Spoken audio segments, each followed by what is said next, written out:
As children return to school in the area next week, some districts are taking a new approach to teaching. Fox 11's Kelly Schlick this evening takes a look at how some are transitioning from textbooks to tech books as we head back to school 2013. First, you gotta sing. As students at Bayport High School go back to school this fall, there will be more logging on and less hitting the books. MacBook Air, I think it's going to be really cool to use. Students picked up their school-issued laptops before class started. Parents say they're excited for the opportunity. I was pretty surprised because she does have one at home, but I guess it has to do with the classes that she has to take, and so that they have all the same stuff to use. Just working in groups with other people, so we all have the same programs and things, because that was hard in the past, working on projects together. Technology Director Kyle Seek says the district looked for cost-effective measures for its digital transformation. Funds that were previously designated for textbooks are now being transferred into the initiative to help support that transformation and prepare these kids. Parents in the Howard-Suamico School District pay a $75 insurance fee for the device. Grade school students received iPads instead of MacBook Airs. Students will keep the devices until they graduate. If the devices are less than 4 years old, they will be reissued.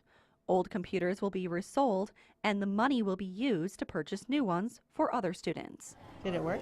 Yeah. Students say the transition hasn't been too difficult so far. I've used them before for summer chemistry. Just this last summer I used it, and I actually really like that they're handing them out, because hopefully we don't have to carry around textbooks then and all that, so I'm kind of really excited for it. Well, some school districts like Howard-Suamico are issuing laptops to level the playing field. Other districts are leaving students to their own devices. Effective this coming school year, you'll be able to bring in your device and use it for instructional purposes. Michael O'Callahan is the technology director for the Unified School District of De Pere. While many classrooms have iPads to use for group activities, he says his school district will use the BYOD policy for middle and high school students, because it's more cost-effective than distributing devices individually to children.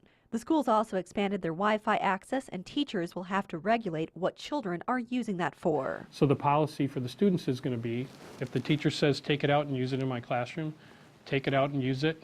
Feel free to do that. Otherwise, we don't expect to see it in the classroom or in the study halls or in the library.